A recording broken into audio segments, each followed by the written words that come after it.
My fiancée texted minutes before the wedding, "I can't do this. I reject you." I replied to the officiant, "Slight change of plans." Then I announced her rejection, turned the wedding party into a celebration of dodging a bullet. 72 hours later, she was frantically begging for another chance after her escape plan failed. Original post, and I'm sitting here typing this while my not wedding reception is happening downstairs. Wild, absolutely surreal. It was today, our wedding day.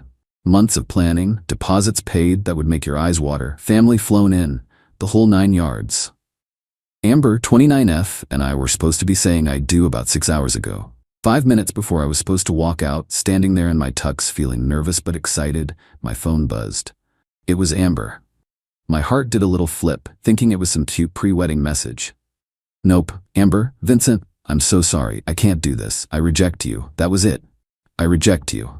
Like some kind of medieval royal drama. I stared at the screen. Read it again and again. The world kinda tilted, rejected. 5 minutes before go time, my first thought, oddly, practicality. All these people waiting, the venue booked, the open bar. My best man Brian came over, looking worried. "Vincent, you okay, man? Time to go." I showed him the phone. His jaw dropped. No freaking way. Something inside me just clicked, shifted from shock to this weird, cold calm. The hurt was there, massive, like a boulder in my gut, but the surface went smooth as ice. I found the officiant, a kindly older gentleman looking confused by the delay. "Slight change of plans," I said, my voice steady. Too steady, maybe. Then I walked out. Alone. Stood where we were supposed to stand together. The guests looked puzzled, then concerned. Whispers started. Took the mic, cleared my throat. "Welcome everyone," I started.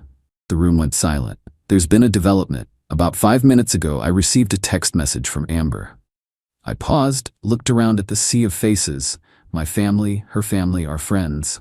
It said, and I quote, "Vincent, I'm so sorry. I can't do this. I reject you."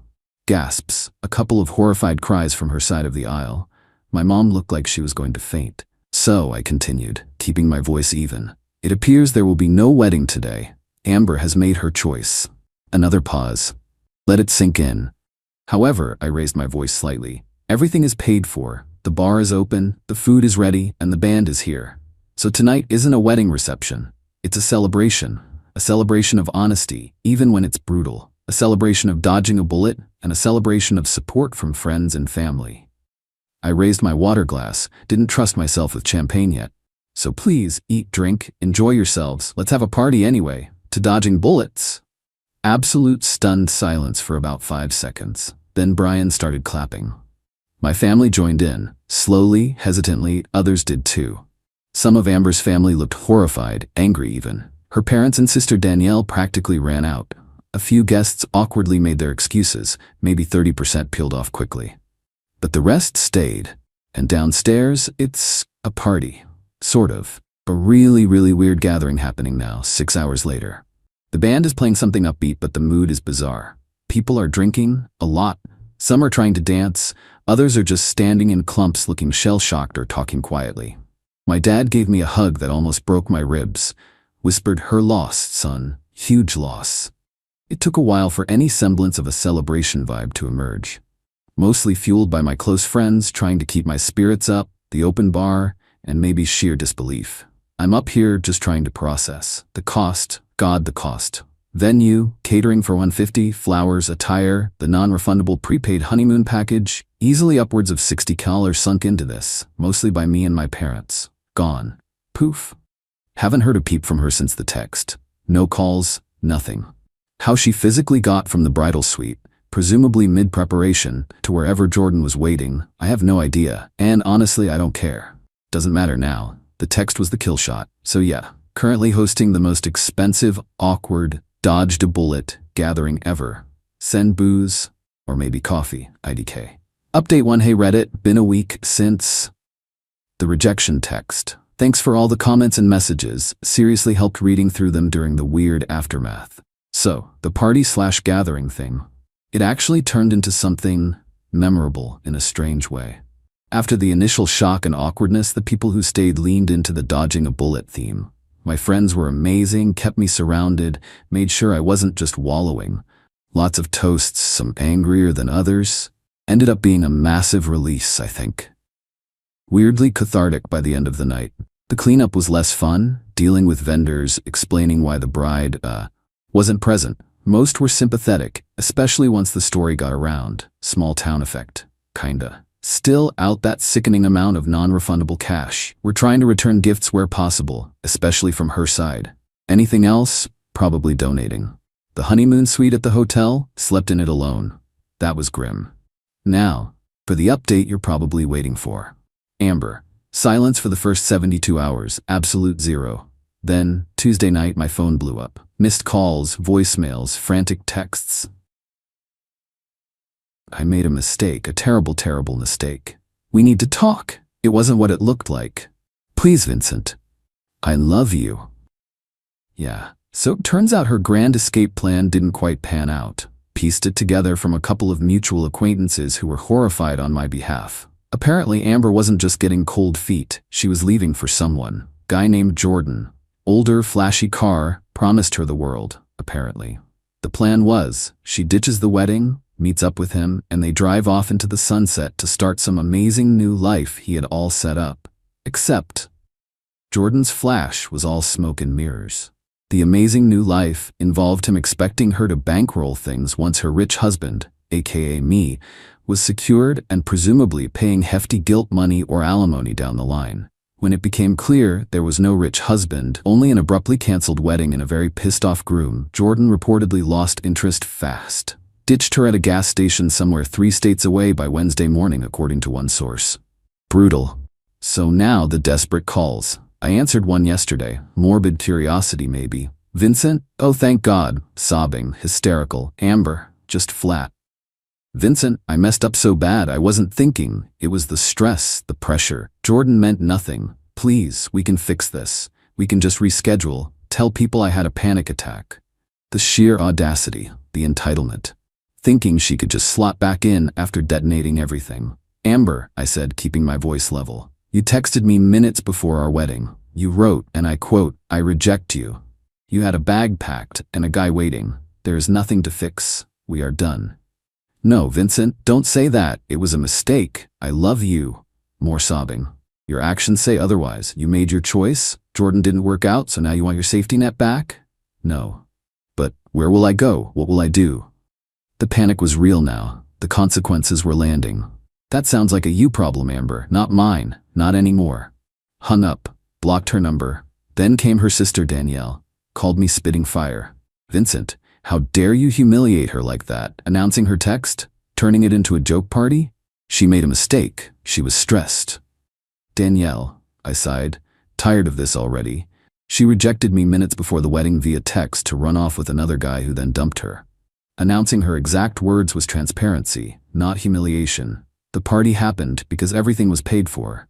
She blew this up, not me. You should have protected her. Forgiven her. Forgive her for planning to ditch me at the altar for someone else? Protect her from the consequences of her own actions? Are you hearing yourself? She needs help. You have to help her. Where is she supposed to live? You threw her out. She'd moved her stuff into my place about a month before. She's not my responsibility anymore, Danielle. Goodbye. Blocked her too. Dealing with the practical fallout now.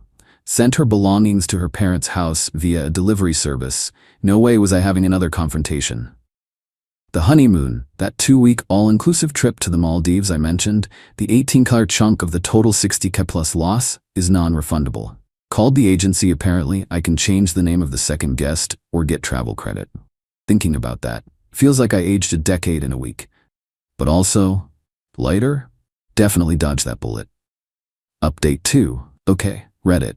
Month out from D-Day, dodged a bullet day. Things got predictably messy, then settled into a new kind of annoying. The rumor mill started churning, obviously fueled by Amber and Danielle. Suddenly, I was hearing whispers that I was the bad guy.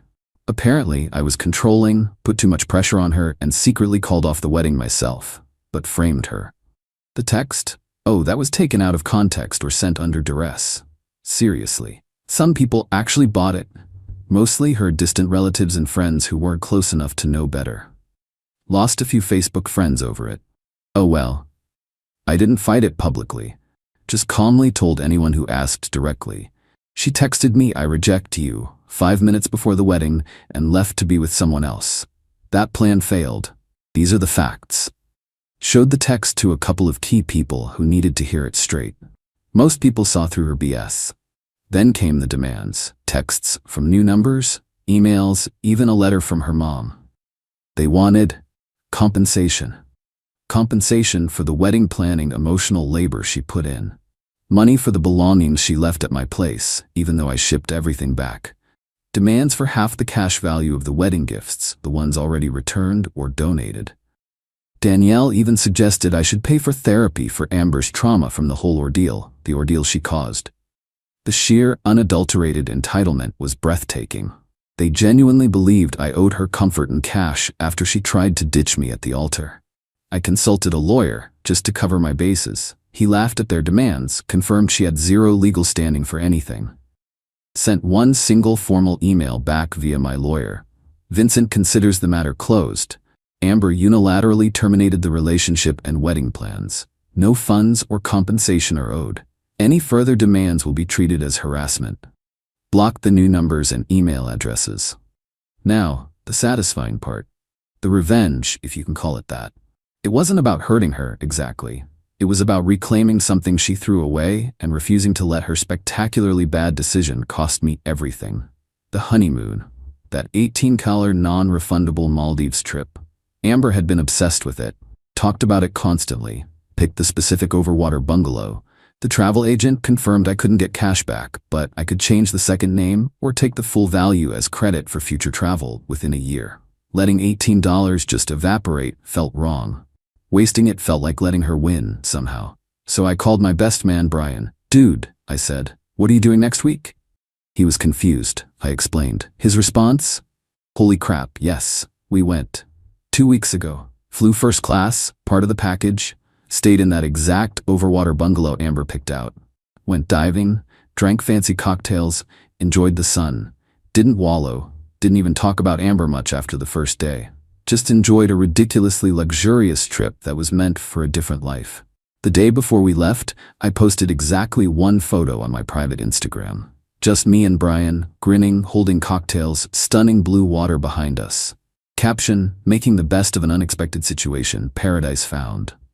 Didn't tag anyone, didn't mention weddings or bullets, but I knew Amber or Danielle or her mom would see it eventually. And they did. Turns out a mutual friend, one of those people who tries to stay friends with everyone, took a screenshot and sent it straight to Danielle, thinking they were keeping her informed or maybe just stirring the pot. Predictable drama ensued. Heard through a reliable source, Danielle went ballistic when she saw it. Apparently, Amber cried for hours. Not tears of remorse, mind you. Tears of frustrated entitlement. How dare I enjoy the honeymoon she was supposed to have? Yeah, how dare I? Final update.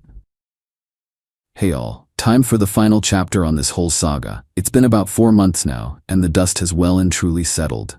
The demands stopped completely after my lawyer's email. Guess the reality that they had zero legal standing finally hit home. The smear campaign fizzled out too. Turns out, when your story is full of holes, and the other person just sticks to the verifiable facts, the text, the timing, the other guy, it doesn't have legs. So, what happened to Amber? Heard it all through mutual friends who kept me loosely updated. Mostly out of sympathy for me, I think. After Jordan dumped her and she realized I wasn't taking her back, she stayed with Danielle for a while. Apparently, it was a disaster. Amber expected Danielle to basically be her new support system, emotionally and financially. Didn't look for work, complained constantly, treated Danielle's place like a hotel. Lasted about 2 months before Danielle kicked her out. Sisterly love has its limits, especially when your sister torpedoed her own life through sheer selfishness. Amber ended up having to move back in with her parents. She apparently found some low-level admin job, but is constantly complaining about being broke and how unfair it all is. How I ruined her life. The victim narrative is still going strong in her head, apparently. Zero accountability. Zero remorse. Just bitterness that her grand plan failed and she's facing consequences. Jordan is long gone, wants nothing to do with her. As for me, I'm doing good. Really good, actually. The initial weeks were rough, no lie. Felt like a fool, heartbroken, angry. But that dodged-a-bullet party gathering, as weird as it was, set the tone. My friends and family rallied. Going on that honeymoon trip with Brian was the best decision. It was a clean break, a way to reclaim something positive from the wreckage. Financially, yeah, I took a hit. That 60 cal plus for the wedding and honeymoon is gone forever. But it's just money. What I gained back was my self-respect and freedom from someone who clearly never valued me or our relationship. Small price to pay, in the grand scheme of things. The revenge? It wasn't about destruction. It was about demonstration. Demonstrating that my life went on, even improved without her. Demonstrating that the luxury and stability she took for granted and threw away were things I provided and I could still enjoy. The Maldives trip photo was the perfect, quiet embodiment of that. It wasn't an attack. It was a statement of survival and moving forward. Seeing her entitlement crash against the wall of her own consequences? That was the real justice. She didn't just lose a fiancé, she lost the comfortable life she arrogantly assumed was hers by right, and her escape route turned out to be a dead end built on lies. That empty feeling she has now, she built that. I've been focusing on work, hitting the gym, reconnecting with friends. Started dating casually again recently. Nothing serious, but it feels good to be open to possibilities. My apartment feels like my space again. Amber wanted out. She got out. In the most dramatic, damaging way possible for herself. She rejected me, and in doing so, rejected the future she thought she had secured. Now, she's living with the fallout. That's the consequence. That's the justice. And honestly, that's satisfying as hell. Thanks for letting me vent and process here, Reddit. You guys were a huge help. Time to properly close this chapter. Peace out.